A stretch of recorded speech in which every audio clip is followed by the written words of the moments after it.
In section 10.2, we take a look at a system of linear differential equations. So such a system might look like the following. x1 prime is equal to negative 2x1 plus x2, and x2 prime is equal to x1 minus 2x2. So in this system, your x1s and your x2s are considered to be functions. So you're asking, what are the functions x1 and x2 where negative 2 times the first function plus the second function will equal to the derivative of the first function, and where the first function minus 2 times the second function will equal to the derivative of the second function. To solve a system of linear differential equations, we'll use matrices and eigenvalues and eigenvectors that we've learned earlier in the class. So we can take such a system and rewrite it into an equation involving matrices. Let's start with the right-hand side. In the right-hand side, I'm going to collect all of the coefficients in front of my x1 and x2 and place them into this matrix. I'm going to multiply this matrix with the matrix containing my functions x1 and x2, and that will be equal to the right hand side x1 prime and x2 prime.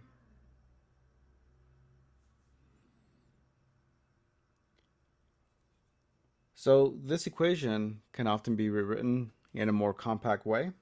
First of all, this matrix containing all my coefficients, we'll rewrite it as A. This matrix containing my functions, I'll write it as X with a little arrow. And this matrix containing the derivative of that matrix of my functions, I'll write it as X with a little arrow prime. So this is a more compact way of writing that system.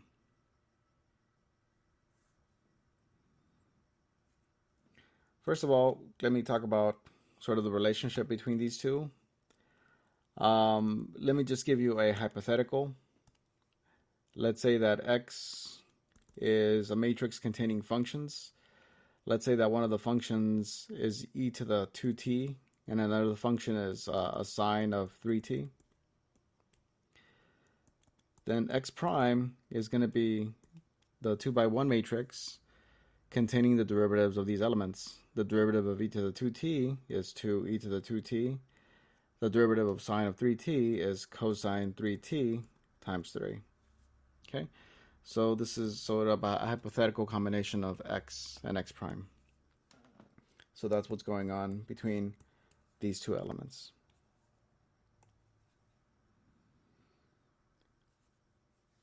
Earlier, when we were working with differential equations like y double prime plus y prime plus y equal to 0, we can make an assumption about certain of the structure of the problem and assume that the solutions look like e to the rt. We're going to take a note from this section and consider what if the solutions look that way for this system. So let's suppose that the solutions might have the structure of e to the rt times some vector v. This vector v is a constant vector. Again, let me give you a hypothetical. You might have x being equal to like e to the, let's say my r was 2, and then my vector v was 3, 4. So you can multiply the e to the 2t in and get e to the 3e to the 2t for my x1 and 4e to the 2t for my x2. Okay, so again, just a little hypothetical so you can get hip to the structure. If we assume that the solutions have this structure and plug in this structure into the x and x prime, we'll have the following. On the right hand side, we'll have a times my x of e to the rt times v. And on the left hand side, the derivative of this guy, again, this guy is a vector containing constants. So this derivative will be re to the rt times v.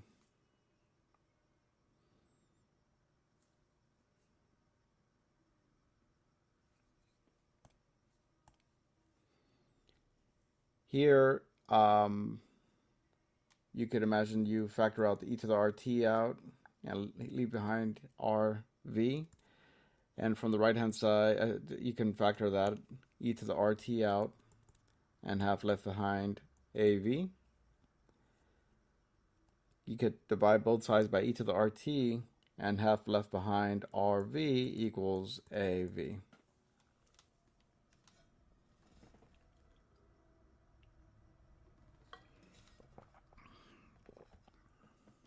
Notice that we've seen this before.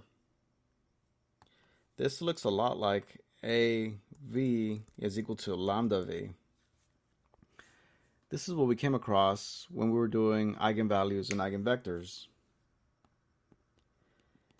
In this scenario, R is going to be the eigenvalue.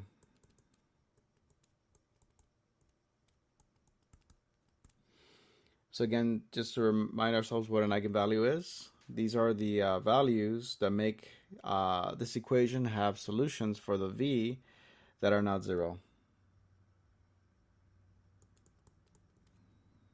So again, that means that for the value of R,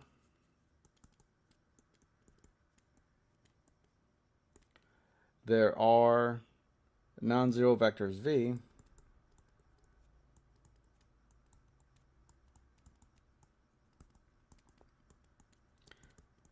that satisfy AV equals RV.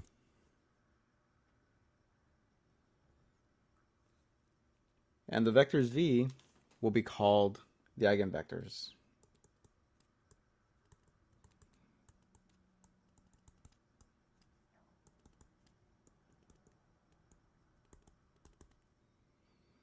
Of the eigenvalue R. So we've gone through a section where we did eigenvalues, eigenvectors. Let's sort of recap on how to do this. Again, we have an equation, and typically in math, when we're working with equations, the way to attack them is to move everything to one side and set the other side to zero, right? So if we subtract RV from both sides, we would have that AV minus RV is equal to the zero vector.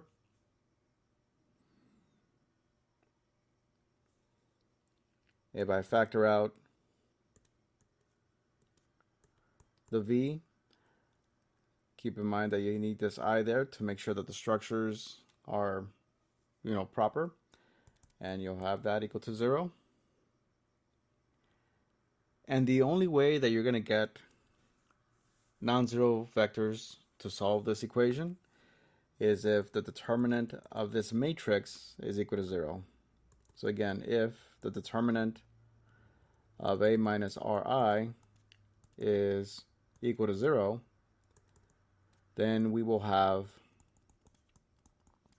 non-zero vectors V to solve this equation.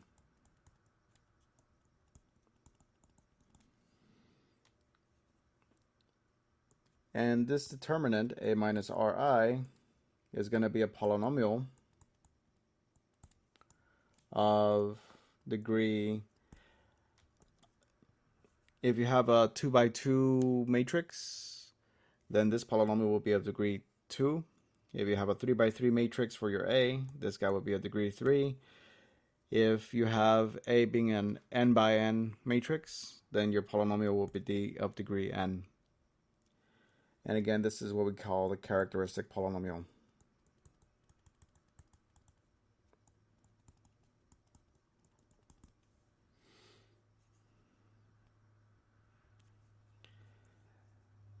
And when we're trying to solve that differential equation, this will be our first stop.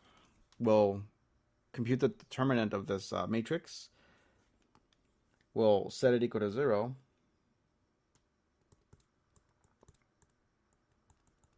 Set this determinant equal to 0. We'll go ahead and solve for R. These are, again, our eigenvalues. Then we'll solve for the different vectors v from the equation a minus ri times v is equal to 0. And then once we have the r and v, we'll be able to write out solutions for your differential equations.